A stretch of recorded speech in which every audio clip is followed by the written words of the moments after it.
Hello, everybody, and welcome to Virtual Bourbon. My name is Steve Akeley, and we have a very fun event tonight. This is not only going to be a great whiskey tasting, we're also have raised a nice amount of money for tornado relief for the victims of the December tornado. So just an amazing opportunity to not only learn about some whiskey, taste some great whiskey, and spend some time with some pretty great people, including Wes Hardin, our host for tonight. Hey, Wes, how you doing? Hey, Steve, how's everyone doing tonight? Doing great, doing great. And Kentucky Bourbon Hall of Famer is joining us, Mr. Freddie Johnson. Hey, Freddie, how you doing?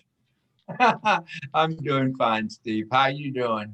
I'm doing great. Absolutely. So this is going to be fun.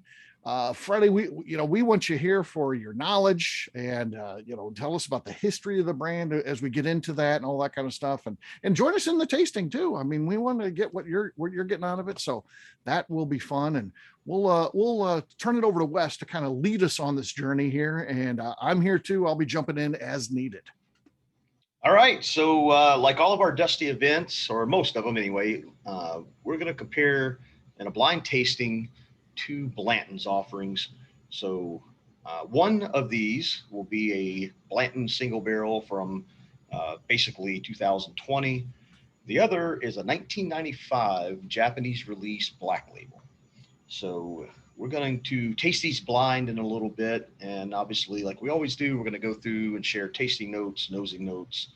And at the end of the thing, we're going to go a round table, and we're going to get people's opinions and votes on two items. What was your favorite and which one you think was the Dusty? Steve's going to tally it up. Yep. We're going to find out who's right and who's wrong. Did any of us trick ourselves into thinking one was the other? Did we hit it spot on? So with that being said, I'm going to jump into a little bit of history, but I'm definitely no one to be talking about history over Freddie, so I'm going to rely on Freddie to jump in here and add everything you can, sir. People definitely want to hear from Freddie. Yeah. I'm gonna bunt to first base. I need you to knock it out of the park. I'm gonna bunt and run really fast. Wes, all I'm going to do is destroy reality. So, All right. Oh my gosh. All right. Well, let's get going. So what I want to do, I kind of broke a little bit of the history down into three areas here. I just want to talk about Blanton's in general. So as a lot of us know, but if you don't, hopefully some of this is news to you. Blanton single barrels, in the grand scheme of bourbon and whiskey history, single barrels haven't been around all of that long. Blanton's was started in 1984. It was started by Elmer T. Lee, so Bourbon Hall of Famer, master distiller, Stag Distillery, which became the Buffalo. Blanton's was the first single barrel bourbon produced and sold commercially. So before that, there were a lot of master distillers, a lot of plant managers, a lot of distillery owners who would go out and pick honey barrels, and they had their guys that they either knew where the barrels were at or others did, and they would pull those for private consumption, private bottlings for events, parties, hosting politicians, guests, and so forth. But in 1984, Elmer T. Lee decided, let's go and bottle these things commercially. They're a big hit privately, but let's go bottle them commercially and let's see what happens. And he was the first, definitely not the last, because single barrel expressions are probably one, if not the top trendy thing going on in bourbon right now. Single barrels are the hot commodities. There's not a distillery today that doesn't offer at least one single barrel option of either their bourbon or rye or 3-grain mash bill or 4-grain or whatever the case may be. But Buffalo Trace / George T. Stagg Distillery and Elmer T. Lee was the first to do it. So 1984 is kind of where the single barrel commercial journey started. Blanton's particular, it's got quite a few different iterations. Tonight, we talked about it before we recorded. Tonight, we're sampling a 93 proof single barrel, which is available all over North America. It's also available in export markets. That's the one that it started out with, the 93 proof Blanton's. There's also a Blanton's Black Label. It's 80 proof and it's for the Japanese market. We're going to be sampling one of those as well tonight. There's a Blanton's Green Label. It's another 80 proofer that's predominantly for a Europe market. It may be in Japan a little bit too, but it's an overseas market. There's a Blanton's Red Label, which is another 93 proof, and it's a Japan version. A little bit longer aged, I think. A little, yeah, a couple of years on. It's a little longer age, and then there's a Takara version that I think is almost 8 years of age. It's not age stated, but the general consensus is the Takaras usually get a couple of years extra. There's a Blanton's Gold. That's where the proof starts popping up a little bit. That's a 103 proof, and that's in various overseas markets. You can get it in the Caribbean. Just as a note for everyone, if you're traveling abroad, but specifically for vacationing in the Caribbean or you're going on Caribbean cruises, always check your duty-free stores. And if you land anywhere, find local liquor stores. You're a good chance you're going to find some version of Blanton's down there, possibly a gold, or maybe even the one that a lot of bourbon enthusiasts find kind of to be their favorite is the straight from the barrel. So that's the, single barrels, and then barrel proof bourbons are kind of the two really hot commodity, trendy things in bourbon right now with the bourbon enthusiasts. So Blanton straight from the barrel, the proof on that varies. It's always unfiltered, uncut, barrel proof. And again, that's available in various overseas market, Europe predominantly, and then you can get it in the Caribbean as well. So that's kind of the different iterations. I know there are some, there's annual iterations that come out of France from one of the retailers there. I think 24 years ago, they started a different theme, kind of like what Woodford does with the Derby bottles. They do a different theme. There's a silver, there's every color under the moon. There's all kinds of different artwork and so forth. There's a Polish version, there's a French version, there's a Hungarian version. Almost any country in Europe has their own specific version. It's basically the same whiskey, but it comes out as special releases, kind of what we do here in the States as well. So Blanton's is world renowned. It's all over the place. It's a hot commodity item for not only bourbon enthusiasts, bourbon collectors, bourbon, just everyday people that have been drinking bourbon forever, and that was their go-to is Blanton's, and it's very popular. It's named after Colonel Albert Blanton, and we'll talk about him a little later, some of his history. And it was named after him by Elmer T. Lee, who obviously worked under Colonel Blanton. Colonel Blanton was hired Elmer T. Lee, was a mentor to him, and he was a 50-plus year employee of the distillery. And we'll get into that a little bit as well. Blanton's is selected only from warehouse age. Warehouse age, and Freddie, jump in anytime. I'm just going to give just a quick overview, and I'm sure you've got the nitty-gritty behind the scenes story. But after Prohibition, the distilleries were still active.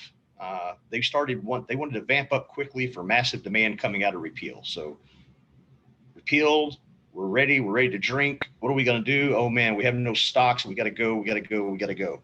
So in order to cut down on the timing for the ramp up, one of the things that Colonel Blanton decided to do was construct this warehouse with metal walls instead of the standard brick.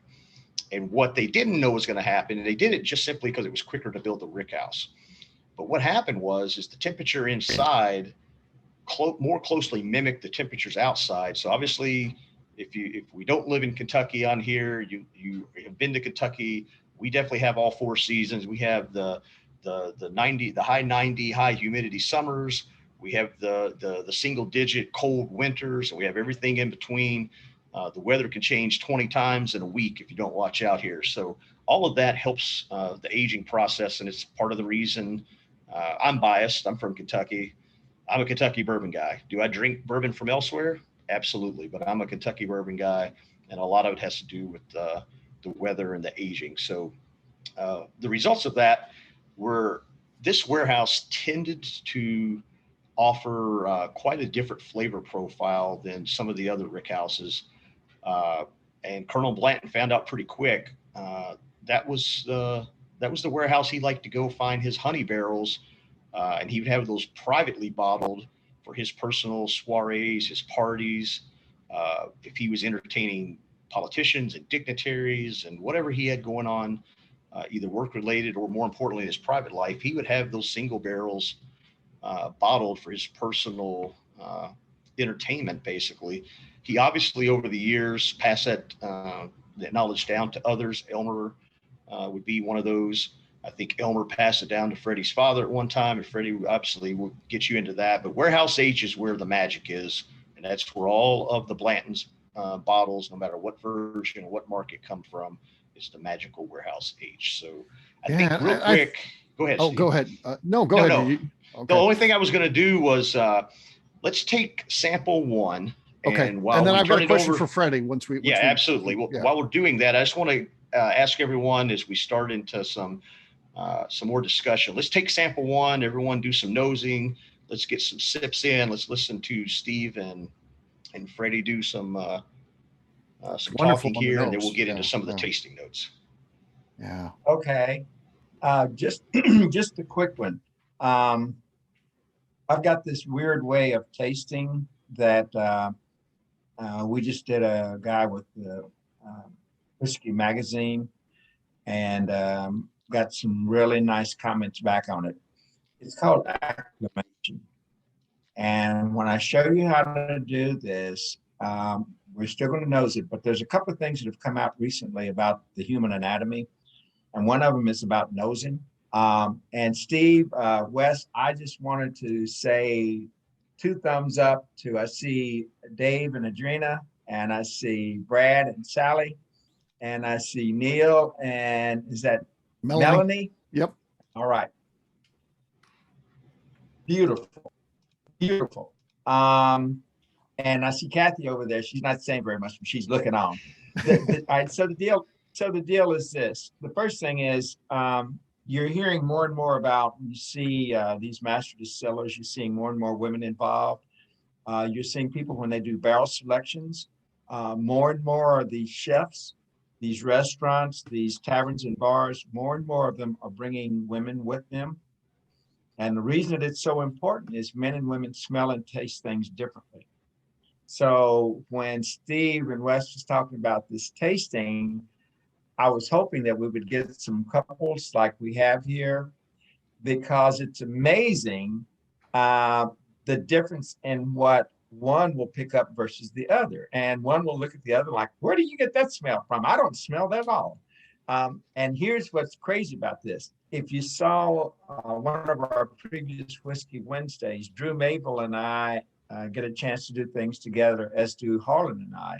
And Drew had discovered something interesting about nosing. So I noticed that some of you are doing the old left to right, the one and then the other, and then we would go nosedive in and we keep our mouths open.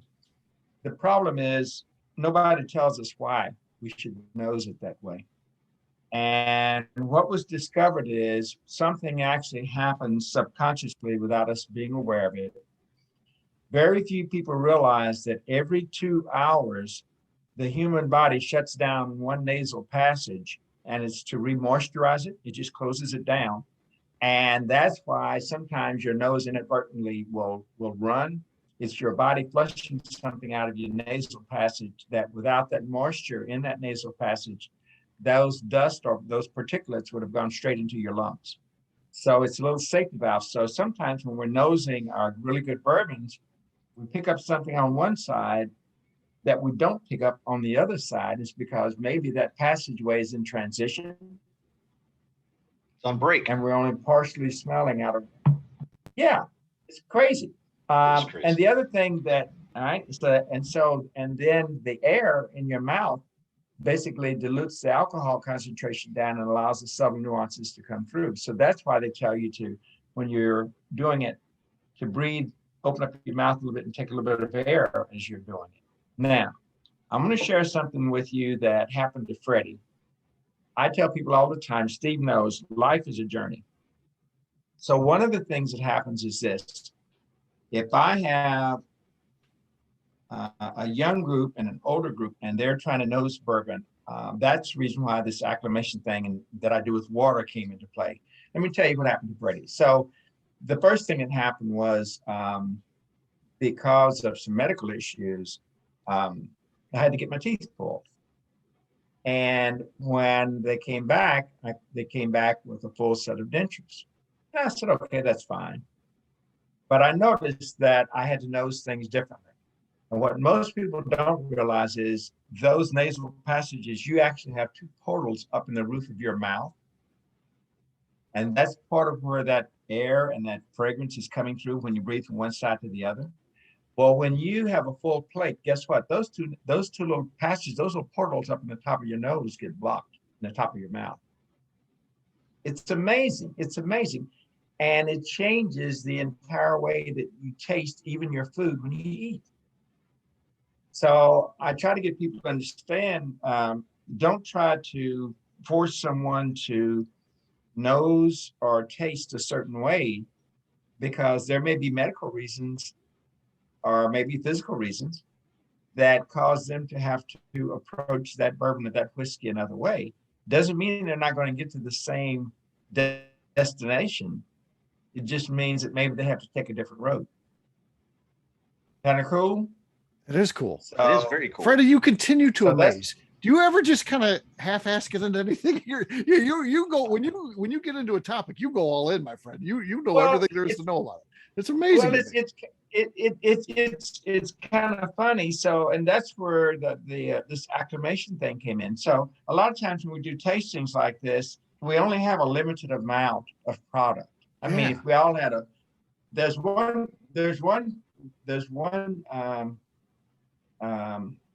well, I don't mind giving her a name. Her name is Tammy. And Tammy, when she does tastings, I do Zoom events with her. She's now purchased, the last count was over 3,750 bottles. She gives, when she does a tasting, she sends out full bottles to her. Full bottles. Wow. Full bottles.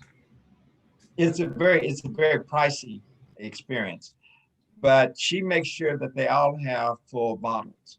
And one of the things that we notice is when we get samples like this, well, a lot of times they'll tell you, okay, let's take a little sip first. Let's add a little bit of water to it. The only problem with that is if I over dilute my sample, I can never get back to the original taste, can I? No. Cannot. So I can never compare apples to apples anymore. So when we do this, I'm going to show you, it's a cool little trick that you can do. If you don't have it, get a glass or a bottle of water on the side. If you don't have it, let's take a moment and let them do that. So everybody needs a full glass of water or a full bottle. I have a question for you while everybody's grabbing their water, Freddie.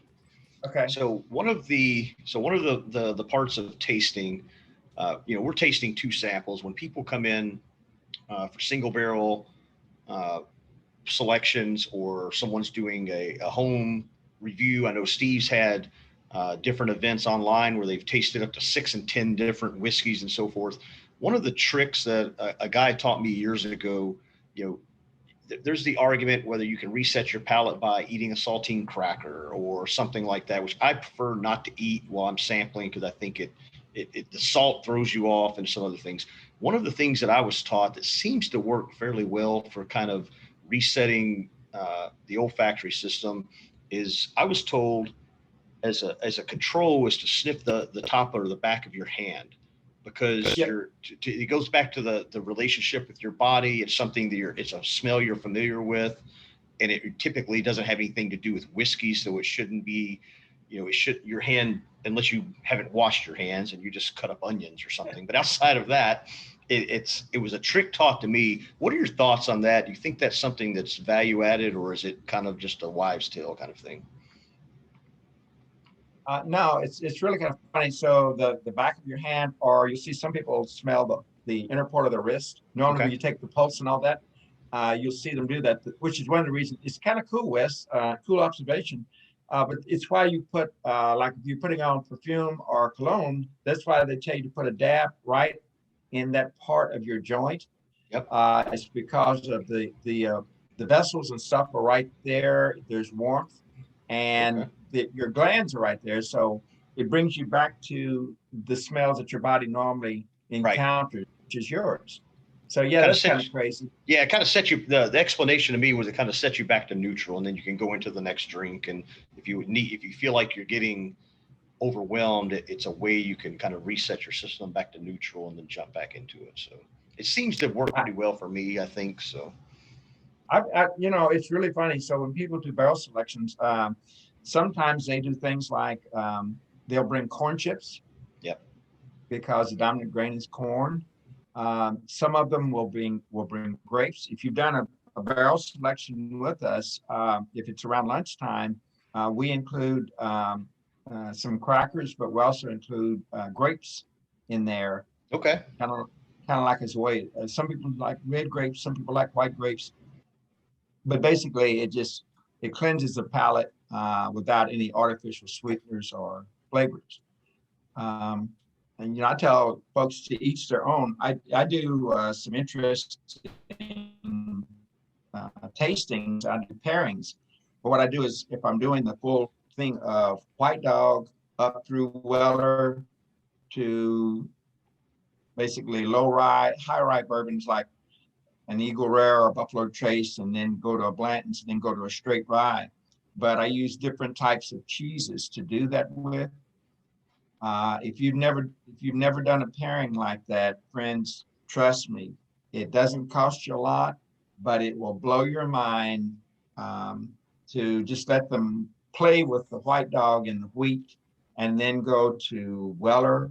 And I use Weller paired with farmer's cheese, and which is basically fresh cheese. It's not overwhelming.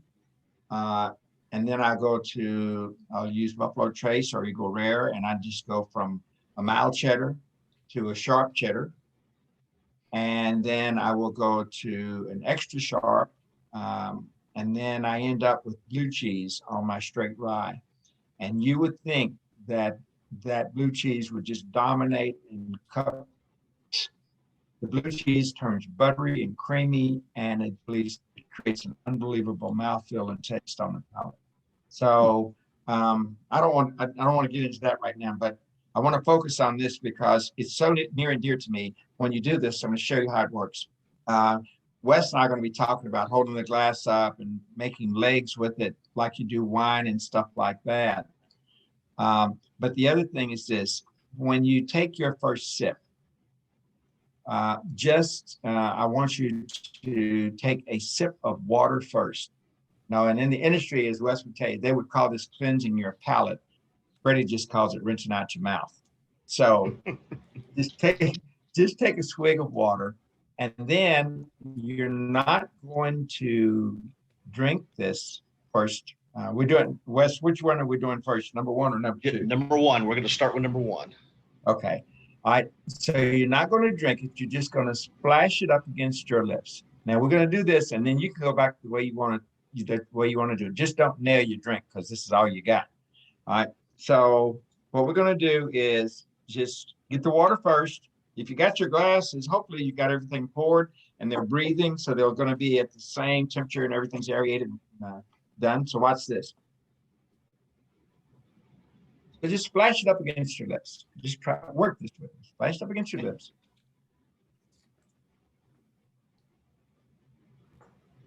You instinctively stick out your tongue. Right. And you taste it. And the cool part about doing this is what we were taught was we had these different zones. We had these quadrants on our tongue. We don't. We have 9,000 receptacles on our tongue, and we taste things in parts per million. We've been doing it since we were kids. So when we roll it around on our tongue, what's actually happening is the enzymes in our mouth are getting a chance to break down the particulates in the solids as the alcohol is gradually warmed by the lingual artery, which is warming up the tongue, bringing the temperature back to 93 degrees. So that first little sip on the tip of your tongue told you the alcohol concentration. It also told you whether or not this bourbon was aged high and hot. It also helped you to pick up on the viscosity. Did you notice how I just gently kind of floated on your lips? Yep. You did it just that quick. Now, we're going to do this, and then I'm going to let you taste it the way that you would normally taste it. So here's what I want you to do. You're now acclimated to it. Now, we're not going to add water to this drink, but what I want you to do for me is I just want you to take another sip of water. Take another sip of water, but this time hold the water in your mouth. And with the water in your mouth, now take a sip of sample number 1 with the water in your mouth and roll it around on your tongue for a little bit and notice the viscosity. Notice how it opens up. Notice some of the subtle nuances. And then we'll talk about some of those flavors, Wes. I'm going to turn that loose to you, but do this first this way. Okay. It's interesting. Yeah, it is. It's a whole new New it's a whole approach. new way Yeah. to do it. I've never done that Yeah. before. Definitely gives you a different experience of tasting too. So interesting. Very. Pretty cool. Yeah, it I'm is. good. Absolutely. That was wasn't expecting that. That was different. So in the lab, to do confirmation of a barrel, even if you're doing a single barrel pick, it's already gone through the lab. And what most people don't realize, we actually dilute the bourbon down to 40 proof. And in doing that, it basically reduces the alcohol concentration and it allows all those subtle nuances, those little bitty parts per million. It allows the palate to be able to detect them without the influence of the alcohol dominating. So Yeah, I would not have been able to say it that way, but that's what I just experienced. It was like, it's almost like neutralizing everything but the flavors, and it was a totally different experience. Yeah. And so now if they want to take another little sip neat, just straight up, notice the difference in how the body reacts to it. Yeah. Yeah, that's more of a traditional neat sip. Mm-hmm. Yep. Yeah, Travels very, through very different front to back. experience. Yeah. So what you do is you become acclimated to the alcohol and the subtle nuances. And so now when I just go neat, I'm not overwhelmed by the alcohol being the dominant factor because I've still identified some of those subtle things that are there that I have to let them linger on my palate for a little bit before they come through. It still sits, the viscosity actually changes. That's what amazes me the most about it. Blanton's always sits lightly on the palate, but this one, I loved the viscosity on this version that we just did. It was there without a lot of heat. Yes. All right, let's open up. I want to open it up to the group like we usually do after our first nose and sip. And thank you very much, Freddie, for that. Again, we're going to learn more tonight than we're going to learn in 2 years. Right. About bourbon. It's like a master's class here tonight. It is. It's a master's class. And make sure everybody still has, don't nail it, because don't finish it off. Chug it. Yeah. To me, it's nice and sweet up front, kind of like a light brown sugar, and then at the back, it's kind of leathery, a little bit more savory at the back. I like this one a lot. It's good whiskey for sure. It's a good one. Anybody out in the crowd have any thoughts? So I want to remind everyone: save your guesses till the end. But what we're looking for now are just tasting, nosing notes, mouthfeel. What are your impressions on sample 1? I think Steve described it very well, that it was sweet up front on the taste and then a little bit more like a lighter citrusy on the back end. On the nose, to me, it smelled a little bit earthy or, floral is what I was going to say. It's very like a little bit of honeysuckle on the nose. Yeah, honeysuckle is good. Yeah, I like a little bit of it's not a vegetative floral, so there's a lot of bourbons I've ran across. MGP is especially MGP rye is very earthy and vegetative, which to me is a negative part of the earthy. But there's a sweet side of earthy, honeysuckle and lavenders and things like that. And this to me is a little more sweet floral on the nose. Honeysuckle. I get a little bit of like dark fruit, like a cherry maybe, or something like that. But it's a very lively nose. It's not your heavy caramel, heavy vanilla. nose. It's definitely, which is part of the beauty of a single barrel. Let's face it, there's a lot of those single barrels are totally skewed to one side of the flavor wheel, for good and for bad. But yeah, anybody else? What else is everyone else getting here? I'm getting a little bit of grape. It's a real light grape taste. Grape. Okay. Okay. That's Said good. though, Dina, I'm getting a fruity note to it, and she said, "Yeah, that's kind of blueberry, like Okay. Blueberry and pear. blueberry and pear a little bit." Yeah, Yeah, Fruity vine note. fruits and stuff like that. Yeah, Mhm. I think that's where that earthiness is coming from too. What's ironic, whoever mentioned the grape, I get on almost every bottle of, this is off subject, but it's related to Buffalo Trace.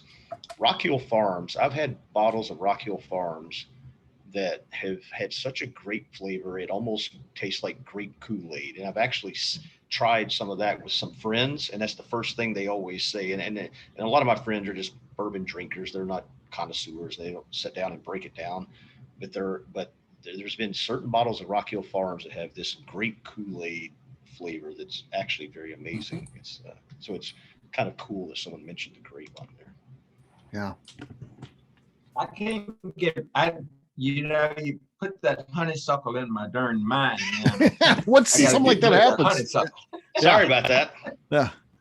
Yeah. I'm like, I've never smelled honeysuckle before, but damn, there it is. There it is. Yeah. You never went out and picked those honeysuckles and pulled the stem through and get that little bitty Yes, bit of juice out of it? That's That's what exactly where I went with that. It that's where it certainly is. That's what it is for me. I lived in the country as a kid. I know what it is. That's what it takes. Yes. And we all know by now that a lot of tasting, whether it's whiskey, food, whatever the case may be, a lot of the flavors that go to your brain are triggered off of things you like. A lot of times there's things that will remind me of things like going out in the field and grabbing honeysuckles, something my grandmother baked, whatever the case may be. So there's always that personal connection to flavoring as well. Anybody else get anything different or odd on nose? Sweet apple Mouthfeel? candy, we're saying. Sweet apple candy. All right.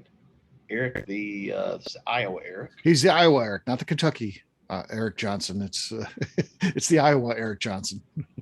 Oh, so this is interesting. Brad and Sally said they had a Buffalo Trace pick named Grape Kool-Aid. Yeah. That's interesting. So my experience was with Rock Hill Farms. We've had someone off of a Blanton say grape, and it looks like they had a Buffalo Trace pick named Grape Kool-Aid. So maybe grape is a Buffalo Trace signature flavor in some of their offerings there. Maybe it's one to look for. Yeah. That's cool. I'll tell you something interesting, Wes. While you were sharing that, I just started playing around with one. Sometimes what I'll do is when it goes buttery and has that real kind of a nice buttery mouthfeel, the viscosity, I will take my glass and I just play with it. I don't, I'm letting it breathe a little bit, but I just play with it. If you've not done this, I'm going to tell you something. Number one is pretty damn cool. Look at, you swirl it around. Now, the way it normally works is if it basically runs right back down the side of the glass really fast, that's usually something that came off the still at a higher proof and kind of aged fast, and you get a lot of color, but you don't break down a lot of the saps and the rosins and the sugars that are inherent in the oak itself. But I'm just looking at one, and the first thing I noticed was that I did this, and I've been sitting here watching this, and that coating, it is still up around the sides of my glass. I know some of you were doing that. It's almost like a cognac. Yeah. Yeah. It's it's interesting. So it does act like a cognac. We've already had the grape flavor. To me, looking at this, the side of my glass is like the Rockettes. I just see legs and legs and legs and legs and legs. It's a very very viscous, and you get it in the mouthfeel too. That's It's exactly very right. interesting. And they stay there. So that tells you that there's something else that went on with this particular product. And you made me, when you were talking about the warehouse, you made me think about something that happened. This goes back to Dad and Granddad. Colonel Blanton, when he built that warehouse, he also, remember, he'd spent time with E.H. Taylor. Right. And part of what Taylor had discovered back in the 1800s was that, remember, that whiskey goes dormant in the barrel when the temperature reaches 45 degrees. What most people don't realize is, I pointed out on the tours, if you walk down through there in the wintertime, you can see that pressure relief valve kicking that steam out of warehouse H. So what Blanton did was, he did exactly what you were talking about, Wes. He took advantage, it's non-insulated. So he took advantage of those hot summer days, just like the tobacco barns where they open up the doors to let that heat and that air go through. Yeah. So that's exactly what he did with H, but he also took advantage of what Taylor had discovered. And remember, warehouse H is also steam heated. Okay. So even in the wintertime, that whiskey does not go dormant like it does at other distilleries. That whiskey was continuing to age, and he was actually picking up about 3 months of aging each year, because the temperature of the whiskey inside the barrel never dropped below 45 degrees. Yeah, that makes sense. Yeah. That makes sense. I've never had a Blanton's, whether it was, a store pick, a single barrel, whatever, 80 proof, 93, 103, straight from the barrel. I've never had a Blanton's that that was bad to me, and B, tasted young. It always tasted mature. Like, there's some whiskeys that are, they're aged 5 to 6 to 7 years, but they still have a lot of that grain flavor and a lot of that youth to it. But yeah, that makes sense. It just feels like it's more mature than its age. Yeah. Oh, yeah. One of the things, Freddie, I'd like you to kind of get into too, because Wes was talking about, the master distillers, Colonel Blanton and Elmer T. Lee, and, the guys responsible for, knowing and identifying the honey barrels, if you will. But in reality, they're too busy making the whiskey and things like that to know the warehouse, like the people who are in charge of that warehouse. And your family truly is the first family of honey barrels, if you will. I mean, so your grandfather, Jimmy Johnson Sr., and your father, Jimmy Johnson Jr., really were the ones that certainly, perfected, discovering those barrels. So tell a little bit about your family history and working in the warehouse, and how they helped identify those barrels, whether it was for Colonel Blanton or for Elmer T. Lee down the road, those type of things. Steve, whiskey making is not new. More and more is being revealed about the whole process of making whiskey, and when it goes back in time, and even to George Washington, over in the Virginias and stuff like that. Around Kentucky, there were plantations around Kentucky, and Scottish, Irish, Germans. Jack Daniels was Welsh. They come in here making whiskey like they made it in the mother countries.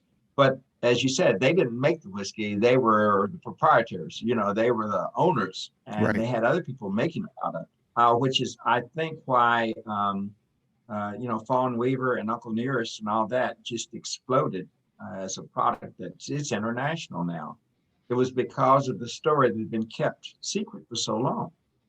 So at Buffalo Trace Distillery, the Irish that were around there took a liking to my grandfather, and basically showed him how they built the warehouses, the aging characteristics of those warehouses, and where to place barrels to extract certain types of flavors from the aging process. And that's your honey barrels. So they have sweet spots, just like a tennis racket or a golf club. Warehouses are built the same way, and it's based on air currents, the rotation of the earth, things like that are factors. So they'd shared that with Granddad. My grandfather had then shared that with my dad. And probably probably one of the highest honors that my family has ever received was Elmer, when he was recognized. I think Elmer he was recognized as being one of only 3 living master distillers to have a whiskey named after. And at that event in the clubhouse, my dad and I had been invited to that event. And we were sitting there at the table, and they were saying all these nice things about Elmer and about Blanton's and how he had come up with Blanton's. And in the midst of that, of his acknowledgement, he says, I appreciate all of the kind words that you have shared about Blanton's and how successful it has been. He says, but I want to recognize the person who chose the barrels of Blanton's was created from. And he said, and that's Jimmy.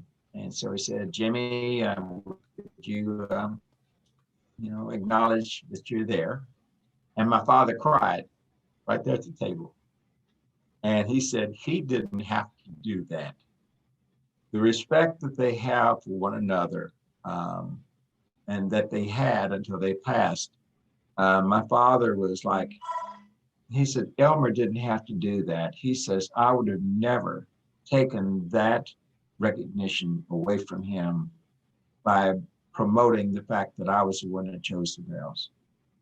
He said, Elmer told everybody that I did it. He said, that's why I think a lot of Elmer. Yeah. So that's part of what was behind it. So Dad, Elmer worked on the design. You're talking about the production and all that. So Elmer was making the whiskey. Dad was putting it in the warehouses. My grandfather became the first African-American to be the warehouse manager of a major distillery in North America. And he was responsible for over 250,000 barrels on paper ledgers. He kept up with all the barrels on paper ledgers. Along comes Dad, and Dad became the first warehouse supervisor that was directly involved with, first African-American supervisor that was directly involved with barrel selections of honey barrels. And he was part of the antique collection team, the BTAC team that came out of Buffalo Trace Distillery. Amazing. Yeah. So I've been around it all my life, but what's important is people do things not because they have to, but because they think enough of you that it's the right thing to do. It's the fair thing to do. And I think that's what bourbon does for all of us. I think bourbon provides a conduit that allows us to sit down and do the right thing. And that's just sit and talk and sip on some good bourbon and learn a little bit about ourselves. So Yeah. the final piece of this one, Steve, is going to be this. Is what happened to me a couple of years back now. I'm doing a private tasting, and it shows you how history is really a lot more closer to our lives than we realize. I'm doing a private tasting with this guy. He wanted a private tasting at his house. He was part of the Thoroughbred Horse Racing Association. He was one of the investment brokers. And we're doing a tasting, and we're going down through it. We're doing kind of like what we're doing here, just chatting and sipping. And he picks up a glass, and it was some Pappy, and he was nosing it, and he was about to take a sip of it. And he says, oh, by the way, Freddie, he said, if you don't mind me asking, how did your family come to be at Buffalo Trace Distillery? And I said, well, it's a kind of a funny story. I said, it started back in Virginia. I said, there was a plantation owner, and he owned a plantation down right here next to the distillery. And he and the cook were a thing. They had been together for years, and he had fathered a couple of kids by her. And she would travel wherever he went. And when they came to here, this was part of Virginia. It was called Fincastle County, Virginia. Slavery gets abolished. He wants her to go back to him. And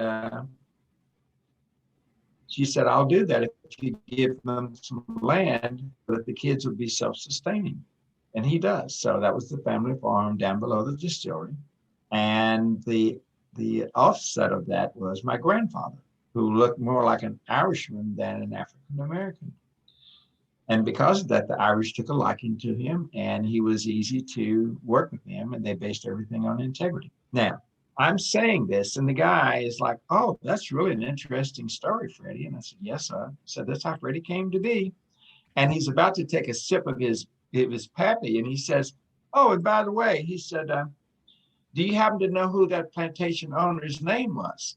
And I was like, "Well, sure." I said it was, and he's taking a drink of his pappy, and I said, "His name was Colonel West." And he drops his glass and he looks at me.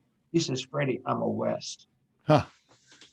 Wow. Oh, wow. Says that was part of my family. He says, "My family, there were two brothers." He says, "I'm the offset of one of those brothers." Wow. Over a drink of bourbon and a bottle of pappy. And I told Julie and them, I said, "It's funny how a bottle of pappy, which was the last bottle that my father and I drank together, pappy was also a part of the same little story, a story sipping bourbon about someone that I would have never ever met in my life, to know a direct descendant, that I was a part of that family." And since then, he and I have been communicating. We're doing research on it. We think it's going to be a pretty cool story to tell how Wow. two different worlds, and we met sipping on some bourbon that brought over 200 years of history together. Kind Yeah, of crazy. it is. That's Yeah. unbelievable. Huh. Yeah. So here we are. So that's the reason why I tell people all the time, everybody's got baggage. Steve, we've had that discussion before. Yep. Oh yeah. But it's not the fact that you have baggage. It's what you do with your baggage. I mean, we could all be, antisocial if we wanted to be, but there's something in us that says we think we can make this world a better place if we just sit down and talk about it. Maybe that's what we're doing tonight, just kind of talking about it and sipping on some good bourbon. Yeah. Absolutely. So Wes, So- we want to move on to the next one, or what do you Yeah, it's got hard to next? follow, but I'm going to make a shot here. Right. He put me in a bad spot there. I'm going to try to recover. All right. Yeah. So we talked a little bit about Blanton's and the history of the actual bourbon in the bottle. Let's talk about really a couple, not the only, but a couple of the guys that are kind of tied to that history. So we've talked a little bit about Elmer. I know Freddie's talked about his family's relationship with Elmer. Elmer T. Lee, he worked at the distillery for around 45 years. He was a veteran. He came out of the military. He started out as a maintenance engineer. And like really all of the old school people in bourbon who made it to any kind of management position, most everyone started from the ground up, and they worked in all of the different areas of the distillery, everything from the line, bottling, fermentation, warehouse, the whole 9 yards, production. So he started as a maintenance engineer, and he ended his career as master distiller and plant manager. So he definitely is another one of those people that kind of started from an entry level and worked his way up. Interesting piece of information. So he obviously interviewed with Colonel Blanton, who was the plant manager at the time.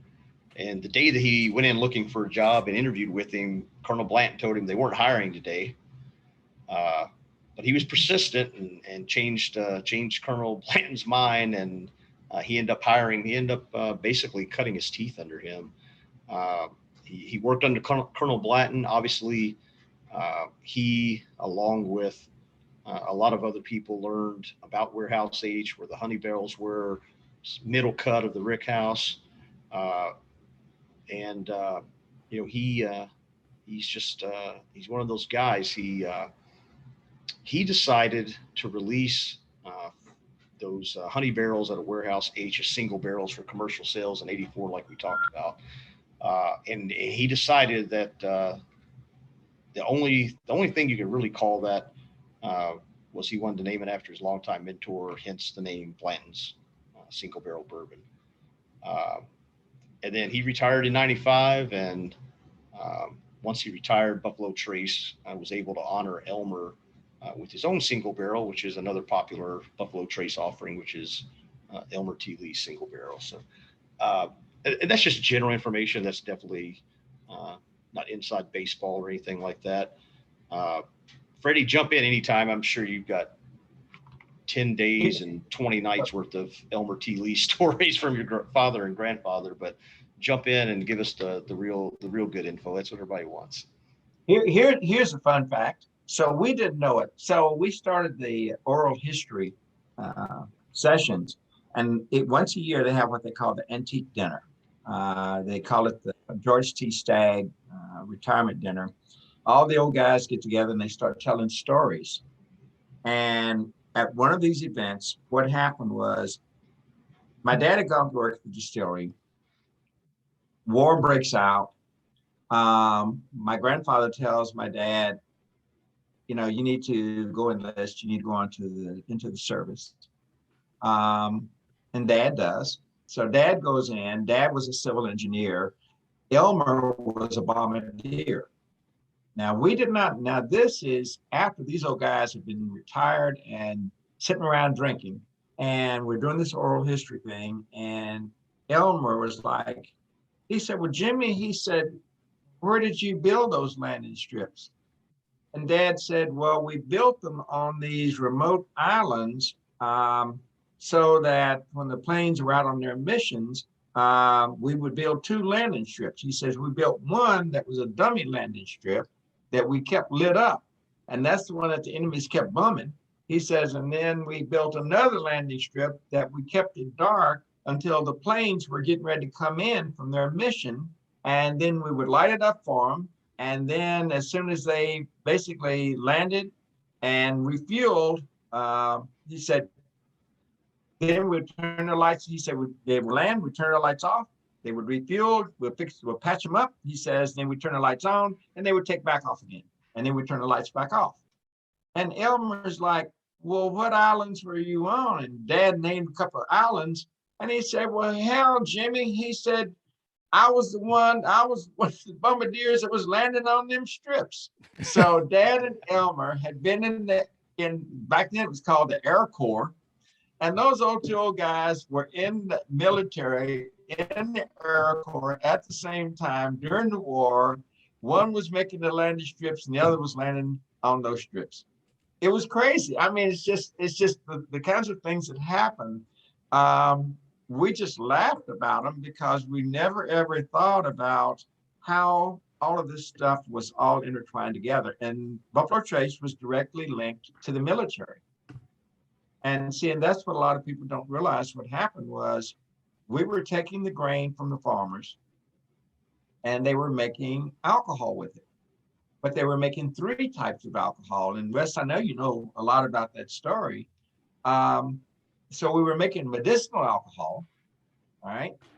Which was an antiseptic, but we were also, the soldiers got, I think it was a bottle a month or a week or some, but the soldiers got whiskey and cigarettes was the 2 things that soldiers could get. Anybody that's been knows a little bit about the military knows that that was something they gave them that. So the distillery had worked out a plan with government. The grain would come in. We would make antiseptics, we would make whiskey, and we would make fuel. So alcohol burns. So we were actually using it for fuel, but they also use it to harden the tires, the rubber in the tires, and for making gaskets for the tanks and stuff like that. It was a fuel, but it was also a compound used in making your gaskets and stuff. All right. And then what we would do is we would then dry grain and we would send it right back to the farmers again. So the farmers could then feed the livestock, which provide the meat for the soldiers and their family. So it was a complete circle. So that process still exists today. And we're going through, I think the last count when I was down there this past week with Holland, we're going through over 750,000 pounds of grain a day. Oh, A day. Wow. And they're getting ready to double that. So, and we're still completely linked. So when COVID hit, we donated, I think, over 300,000 units of antiseptic because it was there. It was just something that, so that continues. So that's why we stayed open during Prohibition. That's another story, Wes. But yeah, when you said that, you just made me think about Elmer sitting around drinking, and that's when they came out with that story. And Elmer and Dad started laughing. And Dad's comment to Elmer was, he said, "Hell," he said, "I don't know how half them planes stayed in the air." And Elmer said, "We don't either." He said, "But we're glad they did." Yeah, I'm glad you told that story. I'm actually really happy because I had a little bit of that story that I'm going to go through on the Colonel Blanton side about what they were doing during World War II. So that makes me a little proud that I have a little bit of information you had as well. So I tell you what, let's go to sample 2. Okay. And let's do our system. let's do our Freddie method here. Water. Water to the tongue then. And then to the tongue.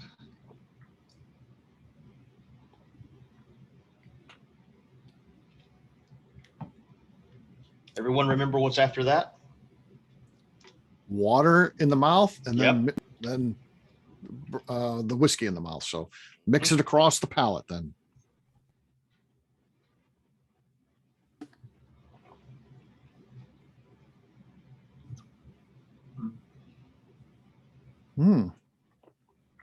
Well, the viscosity is different. Yeah, It is. it definitely is. This one has this one on the nose for me is heavy cherry or stone fruit. I call it stone fruit, but to me it's cherry, really cherry. Like the bark on it. You like if you skin the bark on a cherry tree. Oh, Yeah. Okay. I like that. It's like that fresh skin is like if you take a branch of a cherry tree and just break it. It's You know what I'll say is the mouthfeel was a little bit different, but in the glass, the legs are a little faster, but I still get just row after row after row. Like it still has a really good. You're on top of it. Yeah, if you do it, you can see the legs. They break pretty fast. Yeah. But they linger, but they just break fast. So the coating is not as pronounced. That was what I was looking at a minute ago with my other glass. Yeah. I will say that for me, the finishes on these are pretty identical. I don't see I didn't get a whole ton of a lot of difference on the finish. Let's go out to the group. Let's get some initial thoughts on number 2. What do you guys think, and gals? I want Sally. Sally's working on it right now. So All right, let's hear from Sally. Sally's she always at? got opinions. So yeah, Sally, what do we got here? I do have opinions. Yes. This one I get some of the cherry tree, a little more pepper. It's a little spicier than the other one. Oh yes. A little more char coming out. Yeah. On it. Definitely thinner, less viscous. Yeah, absolutely. I'll tell you something interesting. I just did something. Take a sip of the number 2, no water, just a little sip up on the lips, just a little bit, and then do number 1. And I picked just up on what Sally just said. It just, wow.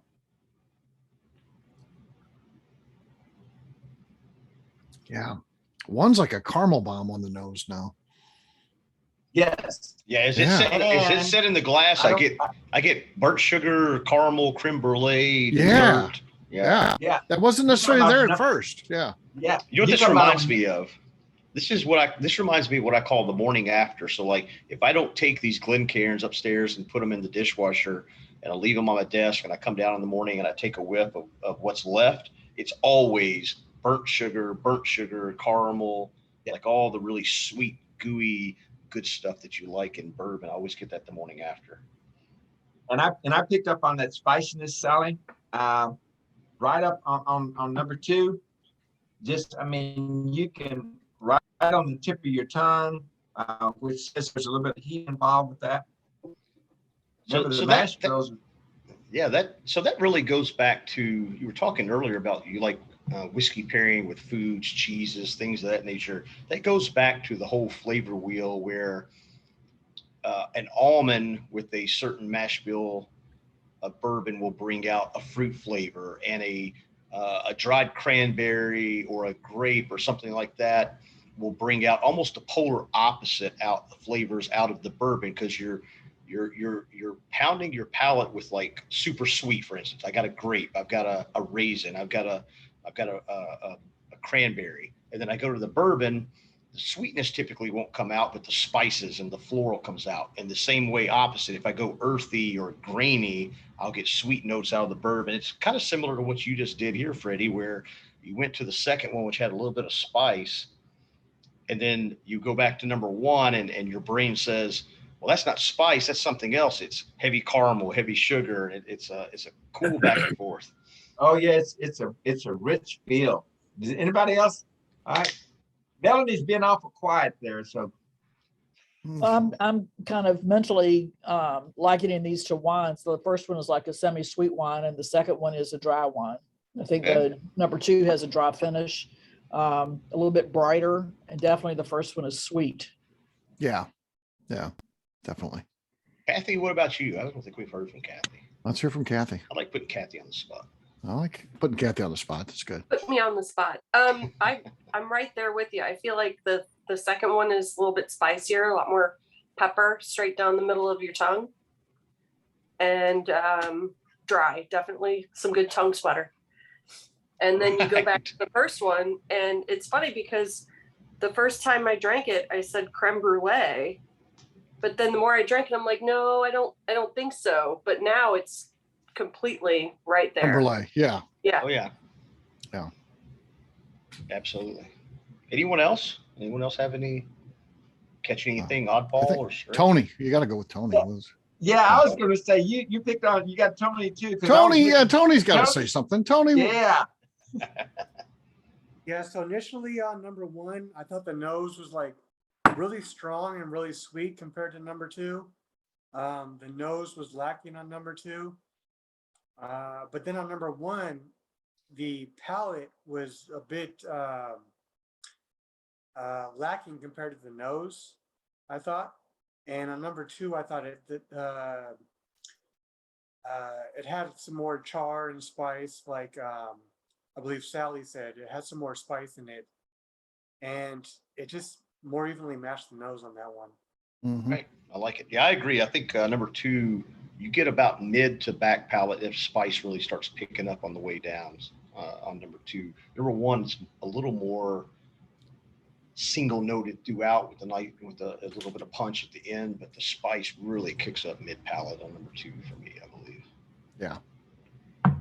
Anybody else want to jump in before I finish out some of the history part of it, and then obviously Freddie will jump in and do what Freddie does. I like it. Great. There you go. That's a perfect score. Yeah.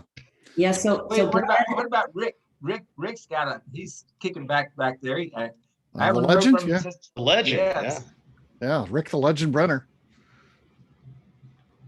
What do you think, Mr. Brenner, Mr. Legend? Oh, he muted himself right when he was going to talk. Oh. You're on mute, Rick. You're on mute. Got to unmute. Okay.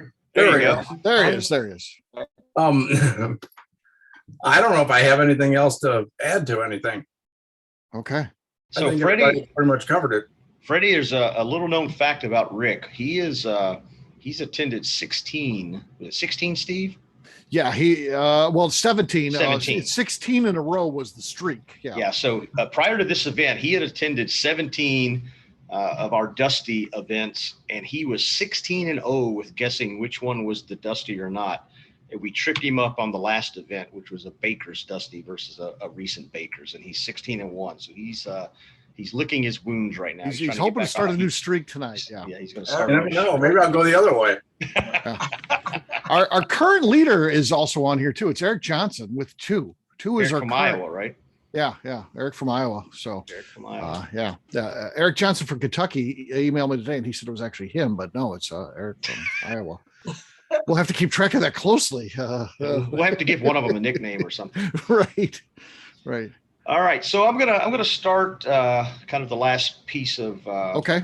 information and so forth. I want to go to Colonel Blanton himself, who the bourbon is named after. So Colonel Blanton, he was actually hired at the age of 16 as an office clerk, which is actually kind of an odd piece of information. Typically, you would think a 16-year-old would be hired as a general hand or someone shoveling grain or strong dealing, back.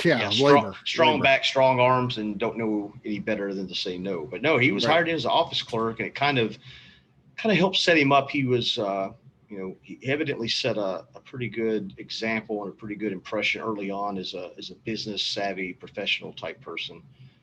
So he was hired in as an office clerk. Again, like all the true bourbon men of the time, he started off on the ground floor. This particular for him was office clerk, but he ended up working in all the areas basically over the next 20 years. At the age of 40, he was finally named president of the distillery, and he remained that for the rest of his career. Much like Freddie's talked about earlier, he was considered a pretty savvy businessman. So he was able to obtain one of the 10 medicinal spirits license during Prohibition, which more importantly allowed the distillery to remain operational and not shutter. So we've had whiskey brands on these events from distilleries who had shuttered before Prohibition. Before Prohibition, there were hundreds and hundreds of distilleries. In fact, there were so many distilleries, they broke them down into districts in Kentucky. There were so many at one time, and they weren't always mass production. They were a couple of bushels a day, 10 bushels a day, 100 bushels a day, but they were a distillery, and they were producing and making bourbon and whiskey for the masses prior to Prohibition. The length of Prohibition basically shut 70% of them down. But he was able to obtain the medicinal spirits license during Prohibition. So it allowed the distillery to remain open and operational and not shutter. That's very important. There's a lot of companies that the distillery, after that long of a time period, if you're not running the machinery and you're not keeping up the grounds, you don't have a staff to maintenance, and you just let that equipment set. Working equipment setting for 10 and 12 years is not good for equipment. It's not good for buildings. And a lot of those places just never recovered. They were left in ruins, and those companies went under. But he was able to obtain one of those licenses. Much like Freddie was talking about during World War II, he was able to keep the distillery running during World War II. And he was making the 3 different alcohols: alcohol fuel for the military, antiseptics, and then obviously he was making what I call military whiskey, but it was whiskey for the military. Another piece of information is interesting, and we did a Dusty Blanton's event last year, so this is a repeat, but I always thought it was kind of a cool story. There was they call it the Great Flood of 37. There was a Great Flood of 1937. The Kentucky River flooded over. If anybody's been to Buffalo Trace, you know how close it is to the river. It's there. And the distillery and property was flooded, and it was underwater. And obviously the whole team pitched in, but under the guidance and the direction and kind of I'm not taking no for an answer, Colonel Blanton, the distillery was up and running production within 24 hours after the floodwaters had gone down. So think about 1937. Think about the equipment they would have used, all of these commercial industrial tankers they have today that can come in and drain and suck up and do all the things. They didn't have that back then. These were men and women just back-breaking work. And within 24 hours after the waters had subsided, under his direction, the distillery and the team were able to get the distillery back and running. So I thought that was a pretty cool story. If you just think of 1937 and what they would have had to do to make that happen, it's just I don't know that people today would do that. It's just kind of it's just to me, it's part of that old dying work ethic that our grandfathers and our fathers and our great grandfathers had, that you still see it today, but you don't see it in that kind of level today. So that, I always thought that was a cool piece of information. He worked at the distillery for over 45 years, and he died in 1959. So that's just some general information on Colonel Blanton. Obviously, again, nothing behind the scenes, but the World War II, the medicinal spirits, and his reaction to the Great Flood are kind of cool pieces of information I always wanted to share with everybody. Yeah, absolutely. Very sharp dressed man, for sure. A middle name Bacon too. That's always an interesting. Yeah, that's a cool. It's a cool Albert middle name. Bacon Blanton. Yeah. If you're gonna have a middle name, it might as well be Bacon. Yeah. Yeah. So. And every one of his dogs was named Buddy. Really? Yeah, we asked him why was that, and he says, well, that way I'll never forget the dog's name. There you go. Yeah. So Just always Buddy. Yeah. we call all of them Buddy. Hmm. And the cool thing on Elmer T. Lee, most people didn't realize that when that flood came that you were talking about, Wes, Elmer, they just moved his old boat out of there. Elmer actually had a boat in a little storage shed down there by Warehouse B. And when that flood came in, Elmer would row that boat from warehouse to warehouse, checking on his barrel.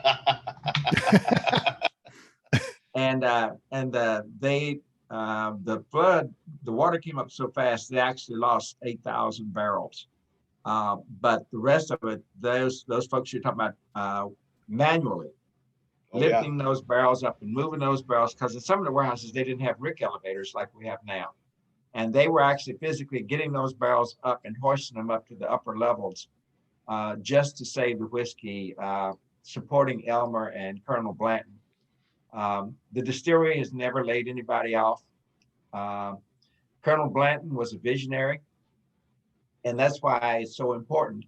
He navigated that distillery through 2 world wars, through the Korean conflict, through the Depression, through Prohibition, and the 1937 flood, and they never shut down through any of it. Yeah. It was a reading up on him, and that the 1937 flood thing to me was mind-boggling. 24 hours, and to your point, it was just nothing but labor, hard work, dedication, a group of people with the common goal of, this is our home, this is our workplace, we're going to all jump in, we're going to pitch in, and within 24 hours we're going to be up and running because we're proud and we want this distillery to succeed. It's just it's incredible to me.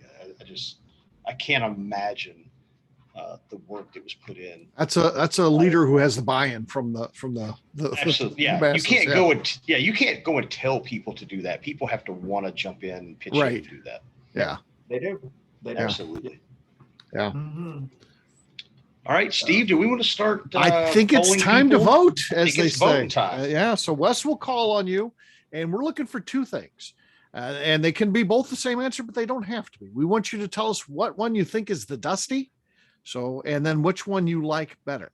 Again. So what I'm going to do, I'm going to go around the room and call everyone out. Freddie, most every other time I would go to you first as our distinguished I'm going to copy guest. off of him though. Yeah. But everyone's going to want to be on your side of the world.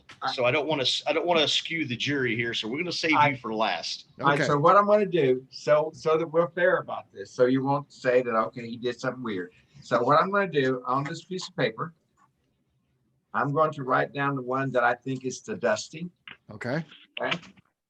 I'll do it. Freddie has no advantage. He has no idea. I met him. You guys have got there. Yeah. I met him off of the interstate on a cold Sunday afternoon. And we greeted and shook hands, and I handed him 2 blind samples, and that's all he knows. He had 2 blind samples. And so I have written mine down on the piece of paper. He's locked it in. Freddie cannot change it. That's locked in. All right. So Rick, you're going to be second to last this time, sir. You've been trumped by a more important guest, unfortunately. Okay. Can you explain again which is which on the dusty, or the 2 different whiskeys? So yeah, tell them what the 2 whiskeys. Yeah. So I'm sorry. So these are not in any order. Not in the order. Not sure in the order. Yeah, this is literally just line item by line item. This is what we sampled tonight. In order, we sampled basically a recent 23 proof Blanton single barrel. It was actually a store pick from Wise, so that would have been, I think it was 2019. Yeah. It was 2019 on the label. I was on the other team. sample.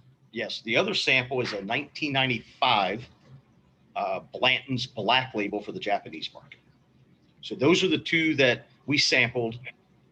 It's up to you guys to one answer is going to be right or wrong. The other answer is just not wrong because it's your personal preference, which one you like. There's no right or wrong answer. You can't get wrong which one you like better. And the Japanese was lower proof. It was an Yes. 80 proof, 80. That's correct. The barrel pick was Japanese 93, which is the normal Blanton. Which is the normal. That's correct. All right, we are going to start off with Kathy Cool. Would you? Kathy vote for us, Cool up Kathy? first. No pressure, Kathy. That's right. No, not at all. My favorite is number 2, but I Okay. think the Dusty is number 1. Okay. All right, Steve, you keep a score, right? I've got, yes, I'm doing the tally work here. All right, we're going to go to Mr. Bill. He looks like he's ready to vote. Yes. I think that the Dusty is number 2, and my favorite is number 1. All right, this is why I love these blind votings. I love it. We are All right. we're split across the board. Split now. right in the middle. Yes. I love it. You All canceled right. Kathy's votes, basically. All right. All right, let's go to Derek Beggs. You're on line 3. Go, Derek. You're on mute, so there you Oh, go. I got you. All right, I Derek. think the Dusty is number 1, but like sample 2 better. Okay. All right, another vote for 1 and 2. Okay. Fair enough. All right, Brian Murphy. The Murph. I think the Dusty is number 1, Okay. and my favorite is number 1. Right. Number 1. It's a Okay. change of pace. I like it. Yeah. He's not going to just go with the flow. He's going to say what he Well, likes. he's gonna. It's no right or wrong answers here. He's there an is individual. one part of it, but Right. all right, Michael. We're gonna go with Michael. I'm going to say number 1 is the Dusty, and that is also my favorite as well. Okay. All right, 2 more votes for number 1. Let's see. Let's go, Eric Johnson. Eric from Iowa. Yes, the Dusty is number 1. Oh, He's our current And- leader. Let's not forget. Yeah. And I prefer number 2 with these. okay. Okay. All right, let's go to Tony. Tony from Kentucky's newest resident. Kentucky's Freddie, favorite. Yeah. Tony Kentucky's just biggest moved. bourbon fan. I like it. Yeah. Yeah. He just moved from Seattle to Kentucky. So, Hot It's a dog. good move. It's a good move, Yeah. sir. yes, it is a good move. Enjoying it, loving it. So number 1 had a really good nose, but I'm going with number 2 was my favorite, and number 1 is the Dusty. Okay. Okay. Let's go, Jason Wickle. First of all, this is my first event of this nature, and it was absolutely outstanding. Oh, welcome. Like We're to- glad you joined. Yeah, I'd Yeah. like to Thank you for being part of this. Jonathan, he was a wealth of information. I learned a lot, and I appreciate everything that you spoke on. It was very informative and enjoyed it tremendously. You know, Jason, every one of these that we do, Freddie's actually on. So it doesn't matter what the topic is. So sign up for them all because Freddie always does this. Just there you go. Nice. I think number 1 was the Dusty. Okay. Number 1 was my favorite until the second tasting, Oh. and then I switched it over to number 2 is my favorite. Okay. You're allowed to change like that. Yeah. Till now. Now you locked in. No more changing. I like it. All right. Let's go with the Robinsons. Melanie I think first. All right. I think number 1 is the Dusty, and that's also my favorite. Okay. Okay. I'm gonna have to go 1 and 1. Oh, Okay. all right. All right, let's go a little update here. On the Dusty so far, number 1 is running away with it. It doesn't mean it is. Yeah, but right now it's 9-1. The we're not at Wes. We're 5 and 5, split evenly. Just the way I like it. Yep. Yeah. All right. Let's go, Mr. Whitlatch. Bob, how are you, sir? I'm well. My favorite is the Dusty, number 1. Oh, confident. Oh, I like the confidence. The confidence. Yes. it. He Yeah. went up to the plate and pointed his bat in the right Oh, yeah, the field and cold said, shot. That's where it's going, right there. Yeah. Oh, yeah. I like it. All right, Bruce, let's go. Number 1 and number 1. Right. 1 and 1. Okay. Sounds like a radio DJ show. Let's go with the I never take over for Ewalds. Steve. He does Let's go, perfect. let's go with the Ewalds. See what they've got. I'm going 1 and 1. 1 and 1. All right, Dave, how about you? Well, I just redid the sampling, and I'm going to be a sheep. I'm going to go 1 and 1. 1 and 1. Right. Okay. Got a trend going here. Yeah. Well, yeah, for sure. All right. Let me see. I think we have everyone besides Steve. You're next, brother. The Mitchells. The Mitchells. Oh, I'm sorry. Brad and Sally. Yeah. Oh, there you are. I'm sorry. My screen keeps moving around. Everybody moves out of place. I'm sorry. Yeah. Sometimes they switch places on you. And I'm gonna blame it on Bob Whitlatch. It's Bob's fault. Okay. Bob's fault. All right, Sally, you're first. What do you think is the Dusty? What's your favorite? 1 and 1. And Brad and I started off in as predicted by Freddie, that we were liking different flavor profiles here, which is our typical selves. Right. And then What I just heard is Sally's right and Brad's wrong. Yeah, exactly. That's what I heard. He just decided to vote with the women on this who all 1 and 1. Well, no, wait, Kathy didn't vote. He knows a winner when he sees one. That is true. That is true. I like it. No, I initially liked number 1 better. And then as number 2 opened up, I liked it better. I will say 1 is Dusty, but I've vacillated back and forth. And I do like number 1 better because it's different.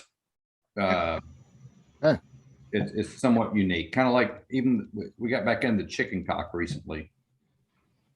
No comments on that, but it's a good brand. It's a good brand. It is a good brand. All right, Steve, we're going to go to you, sir. Yeah, I think that like most of the group, I think number 1 is the Dusty. And I was on the team that picked number 2. I got to go with, I like that one better because I think that's what it is, unless you tell me otherwise here in a moment.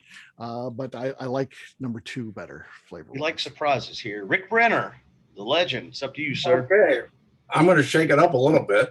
Okay. But I haven't recovered from whatever. I think number 2 is the Dusty, and I like number 1 better. Right. All right, Freddie, you were the last one, sir. What do you have written on your paper?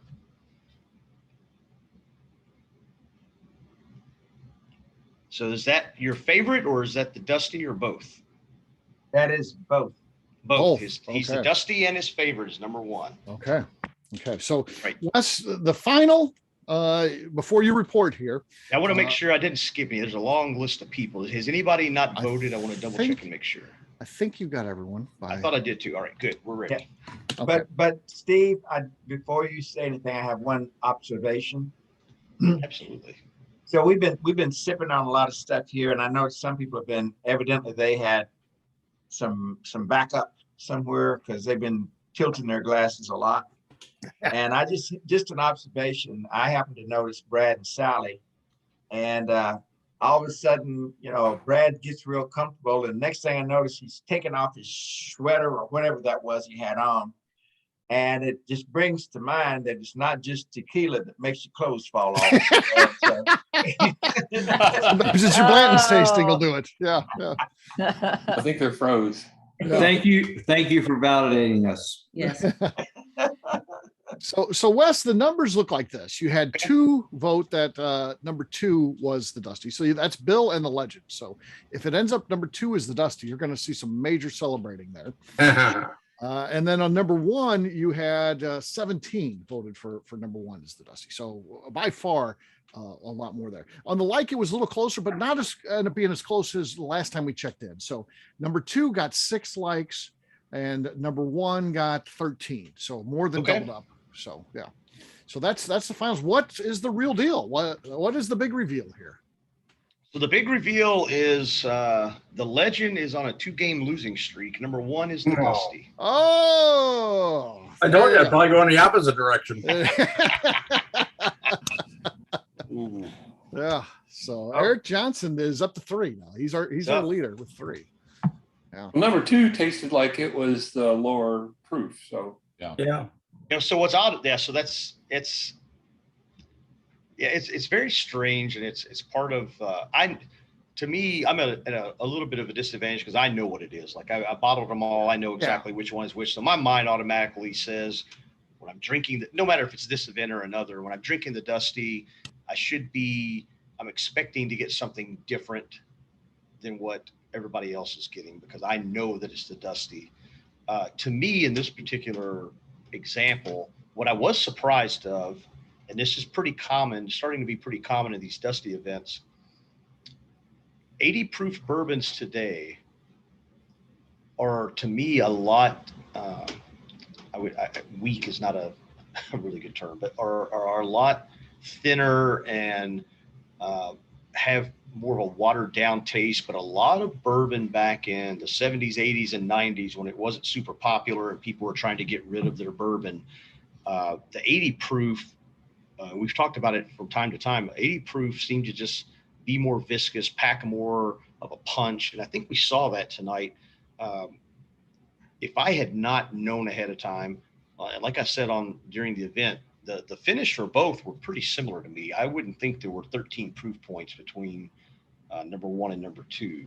Now, when you get into the nuances, I would have known a lot of the current Blantons, especially single barrel store picks, because groups go through and pick those. A lot of current Blantons, I get a very heavy cherry nose on the current Blantons, which I love. I'm a big fan of that.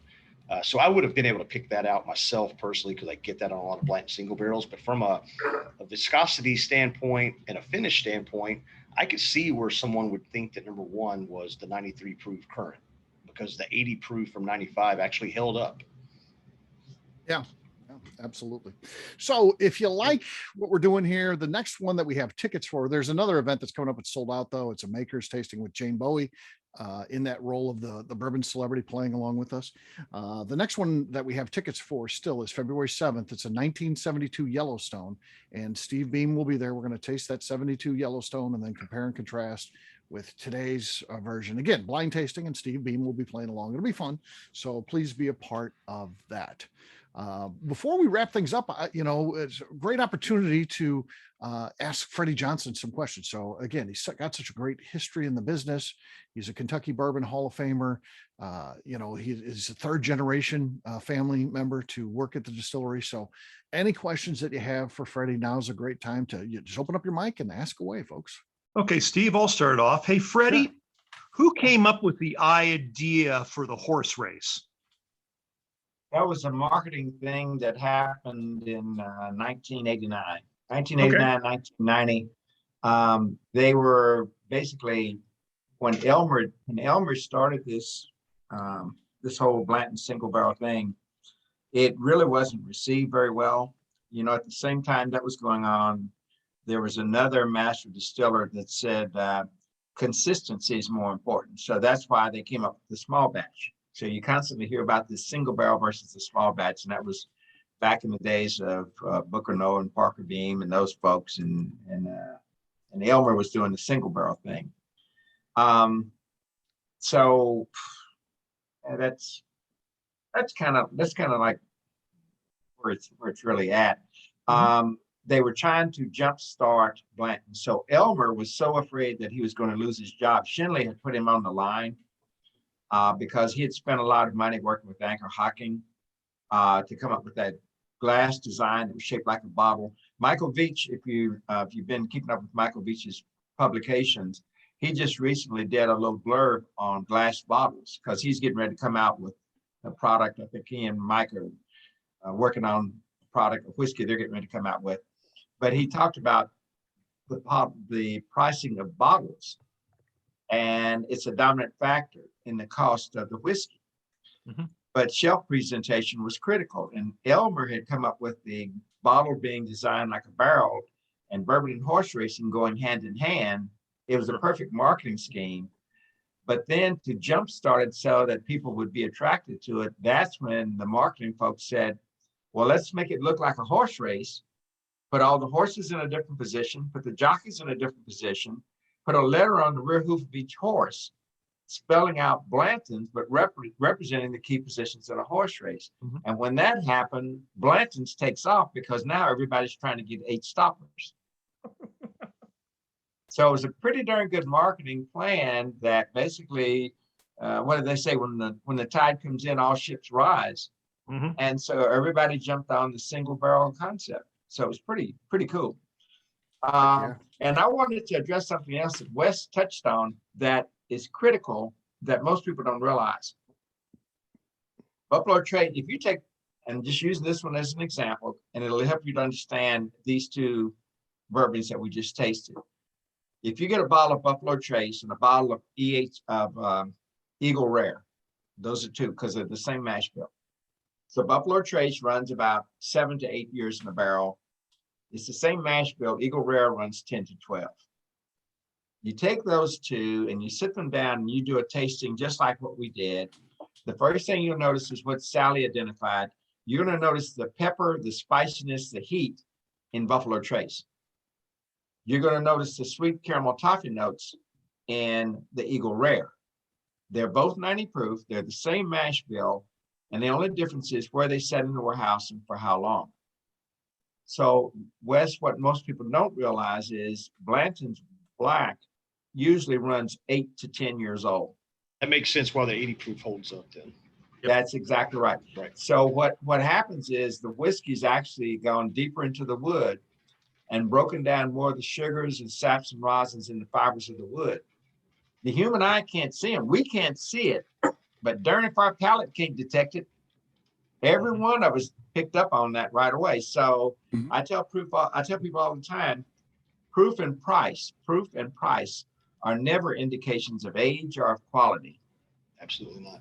Yeah, we talk about we talk about it on these events all the time because with the Dusties, because of the situation in the 70s and 80s and early 90s, a lot of our Dusty events are an 80 proof or an 86 or a 90 proof. There wasn't a lot of barrel proof. And now the big trend is there's people that won't even drink bourbon if it's under 100 proof. And what I always tell everyone, my opinion is to help train your palate and to make sure you don't get palate fatigue. You need to drink up and down the proof range. So you need to drink from 80 all the way up to barrel proof, sample, find what you like. There are certain brands and certain products that are worse at higher proofs, and there's some that are better at higher proofs, and there's some that hold up at 80 and 86. There's some that don't, but there's a lot of people that are out there just drinking mass quantities of barrel proof, and to each their own. But from a palate standpoint, you can get palate fatigue, and then everything below that will be underwhelming to you, and you won't be able to enjoy good bourbon, especially if you start into the dusty side of the world. You're not going to find 120 proof Dusties for the most part. It's going to be 90, 92, 86, 80. So we always try to preach that on here is to drink up and down the proof range if possible. Well, one of the key factors, Harlan Wheatley has done something. He went back and he collected all of the data on the weather in Kentucky since weather was first recorded in Kentucky. And this is going to lend itself nicely to what you just said, Wes.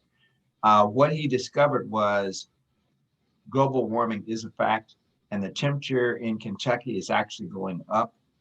And that gets us to what Sally picked up on with these two.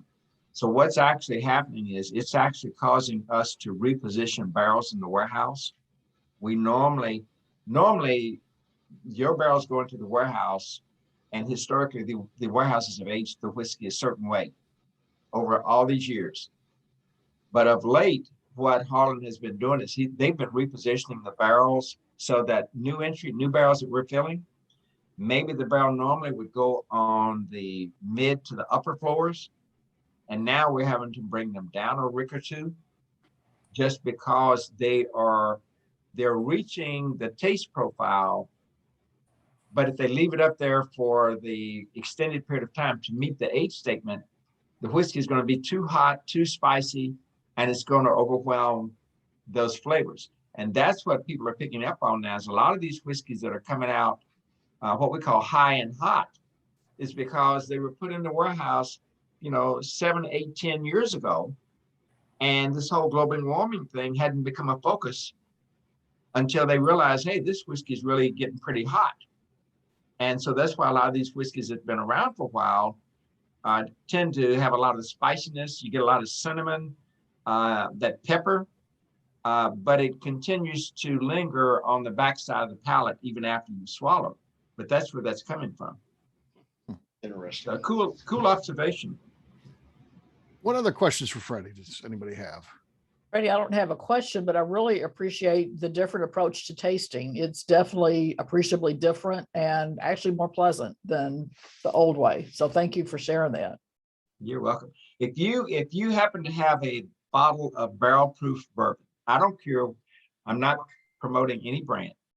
If you happen to have a bottle nearby of barrel proof bourbon, I'm going to show you something really crazy that you can actually do with a barrel proof bourbon. Okay. All right, You got one he's gonna get nearby. one. Neil's getting one. If you've got one nearby, and you can do the same process that we just did with an uncut, unfiltered barrel proof bourbon, and you can actually feel the temperature warming up in your mouth, and you can actually feel the viscosity changing dramatically. It's a thermochemical reaction that happens between the alcohol and that whiskey being aged in a barrel. And you can actually just feel it exploding and warming up in your mouth, and all this creamy richness will just come right to the forefront. Right. I bet Bill has a barrel proof uncut bourbon in each hand, probably.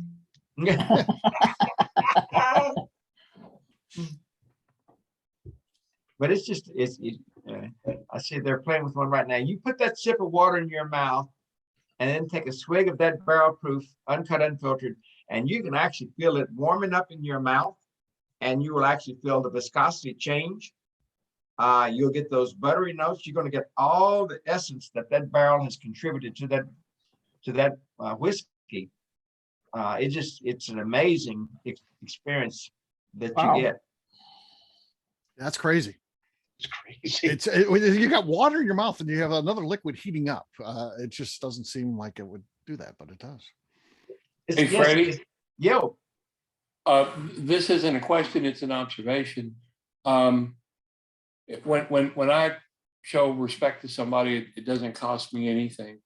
And you are very much an example of that. You show respect and you get a tremendous amount of respect in return.